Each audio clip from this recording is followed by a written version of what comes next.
Hey everyone, we're back. Today we're talking about solutions. So, this is something we've talked about in the past, of course, but we want to start out with redefining this just so we're really clear what we're talking about. So, technically, a solution is any homogeneous mixture. So that actually includes things like air, because air is a mixture of oxygen, nitrogen, other gases, argon, CO2, water vapor, and they're all mixed together evenly, so we can't see a difference between them. So that's a homogeneous mixture, so that is technically a solution. Also things like metal alloys, like brass or something like that has mostly copper but other elements mixed in as well. Or really any metal alloy works just fine. That's a homogeneous mixture also. But still, what we're talking about mostly are the kinds of solutions where you've got a liquid and we're dissolving something in that liquid. This is still the majority of what we're talking about. What we've been talking about usually is things dissolving in water specifically. But we want to be clear that all of these things technically are solutions. They're homogeneous mixtures. So some definitions to go along with this. The solute is the thing that is dissolved in the other.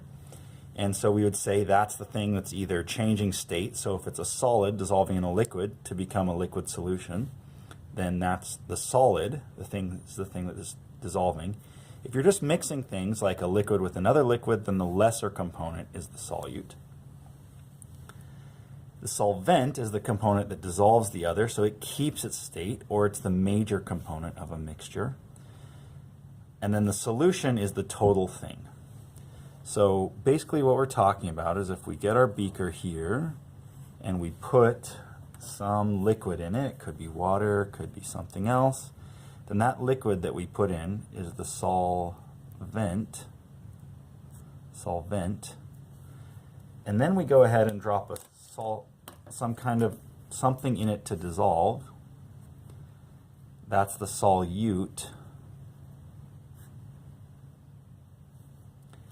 And the entire thing is the solution. And we're going to use this abbreviation now all the time where we write SOL' for the whole solution.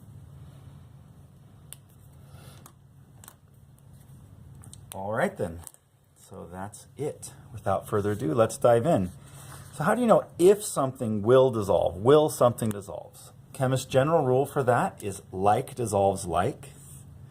If something is similar in intermolecular forces, then it will likely dissolve in the other. So what do we mean by that? We mean if you have a solute and a solvent, and you want to know if they will dissolve in each other, then the things that will dissolve are things that have the same intermolecular forces. So something that's hydrogen bonding prefers to dissolve in a solvent. If I could spell, it would help. Prefers to dissolve in a solvent that is hydrogen bonding. Something that is nonpolar does not prefer to dissolve in something that is hydrogen bonding. So that, for example, would not happen. And this is essentially what we're talking about when we're talking about something like oil is nonpolar dissolving in water, which is hydrogen bonding. That doesn't happen. As we know from home, if you try to mix vegetable oil with water, they just don't mix at all. Those things don't work.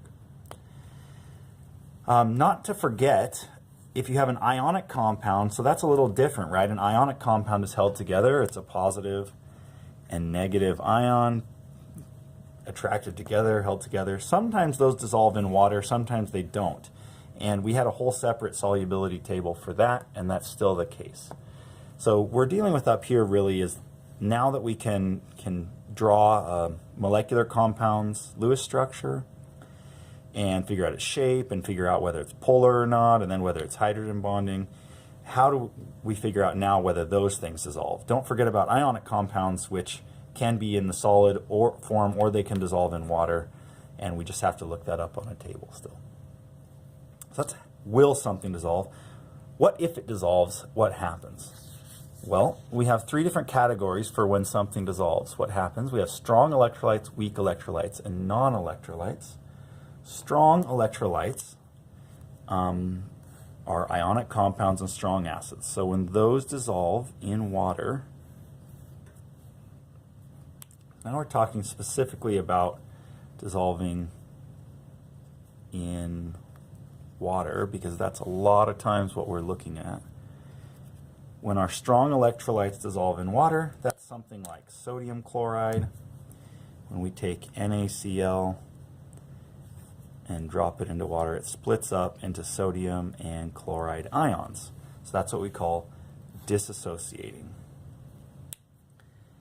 Or if you take something like a strong acid, like hydrochloric acid, for example, HCl, and drop it into water, it's going to split up into hydrogen ions and chloride anions, strong acids and ionic compounds.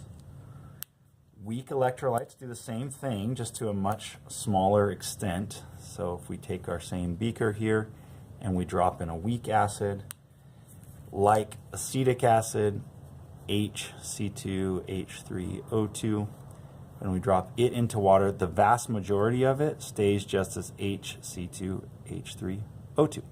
But a very small percentage of it will split up into ions, the hydrogen ion and the acetate ion. So we'd say that when this happens, greater than 95% actually stays in this form, not splitting up. But a small percentage, something a lot less usually than 5%, splits up into ions. It could be up to 5%, splits up into ions. So then the last one, which we hadn't really dealt with previously, because we'd always been talking about ionic compounds really and acids. The last category is non-electrolytes, and these are things like molecular compounds, the things that we've just more recently been working with. Molecular compounds just simply don't dissociate. So if you have your beaker here, and you've got a bunch of water in that beaker, let's say you drop in a molecular compound like methanol, CH3OH. What happens when that dissolves in water is, to almost 100%, it stays in exactly that same form and just floats around mixing with the water molecules. Same thing with sugar molecules or any other molecular compound. So that's how it dissolves, and that's really important for some reasons we'll talk about later. But when you put one sodium chloride in, it splits up into two things. When you put one methanol in, it just stays together as one thing. So that'll make a big difference in the colligative properties discussion later, is how do the properties of this solution change? Well, it's different in this solution and in this solution. So the next thing we want to talk about is how much something dissolves, so we'll call that solubility limits. And just some definitions before we get into talking about which things dissolve more or less. A saturated solution is something that has the maximum amount dissolved. An unsaturated solution is something that has less than the maximum amount dissolved. And a supersaturated solution, which I did not get written in here, a supersaturated solution is something that has more than the max dissolved. This one is really complicated to understand and actually takes some more information to do that with. So we'll put off that discussion for a later day. But just take my word for it that this is saturated means the maximum amount is dissolved. And that's true. That's the max under normal circumstances that can happen. Unsaturated means you haven't reached that point yet, so you can still dissolve more. And supersaturated is a temporary situation where temporarily you have more than the max dissolved. And that's really the key, is that it's just for a brief period of time. Well, it could be longer or shorter, but it's still a temporary amount of time before it goes back and crystallizes out some of the solute that's dissolved and goes back to the saturated state. So you can change those solubility limits by changing temperature and pressure for different things. So solids dissolve better at higher temperatures. This is not a 100% rule. There are actually many exceptions to this, but this is the general trend, that solids dissolve better at higher temperatures. To understand the exceptions, it takes a longer discussion. It's a discussion for another time. Gases dissolve better at lower temperatures. They dissolve better at higher pressures, and this is what's called Henry's law. We'll talk about this next. Henry's law. And they dissolve best, the gases that dissolve best actually react with water, which the ones to look at for that are the opposite of the gas evolution reactions. So let's take a look at that really quick. If you remember, our gas evolution reactions formed a product in water that then turned into a gas and water. So for example, one of those was if as a result of a reaction, let's say it was hydrochloric acid and sodium carbonate. When we swapped partners, we got sodium chloride and H2CO3. You said, oh wait, that's a gas evolution product. H2CO3 then further reacts to form H2O liquid and carbon dioxide gas. Well, this same process can actually go back and forth, and it makes carbon dioxide dissolve actually really well in water comparatively, because when it does dissolve in water, it reacts with the water to form carbonic acid. So I'll write out a few of those reactions, but this is sort of an important thing to realize when you're thinking about gas solubility, is you can definitely affect it by lowering the temperature or by raising the partial pressure of the gas, but the major thing is if a specific gas will dissolve more if it actually reacts with water.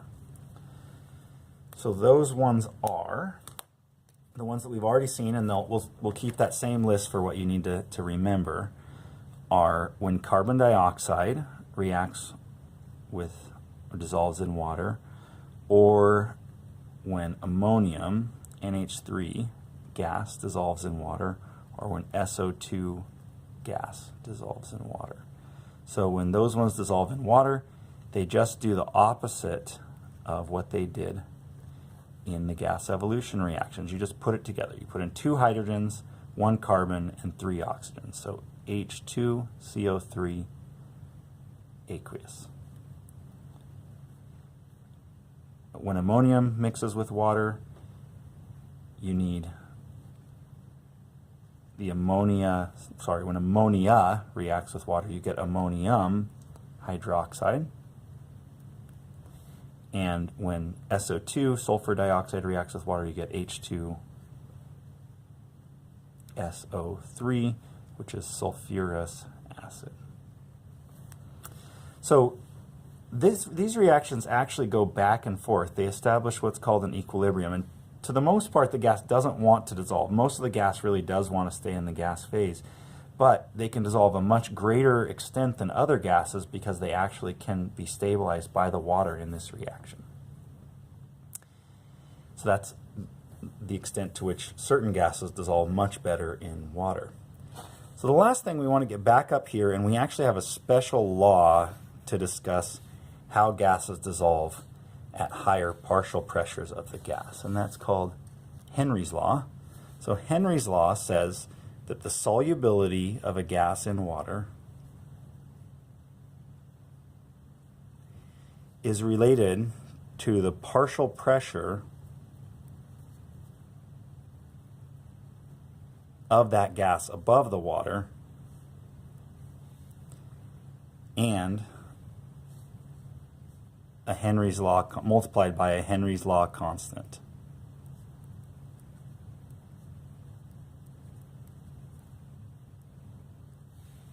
So in other words, you can figure out how much of a gas will dissolve in water if you just know the partial pressure of that gas in the air above the water and the Henry's law constant for that gas.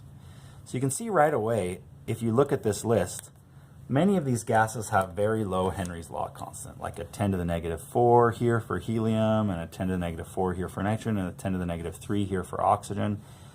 But one of them has much, much higher, and one of them has quite a bit higher, and then much, much, much higher. And those are two gases that we just saw on our previous list. These ones dissolve to a much greater extent because they react with the water itself. So basically, though, it's relatively straightforward. If you want to know the solubility, just look up these constants, which you don't have to memorize. They're given in molarity per atmosphere. You'll multiply that by the partial pressure in atmospheres of that gas above the liquid, and you'll be able to find out the solubility. And again, that's if you have a container like this, and you have a liquid in the container, and you have some gas molecules floating around up top, and you want to know to what extent those gas molecules will dissolve in the liquid here. We would use Henry's law. All right, thank you very much. I'll see you next video.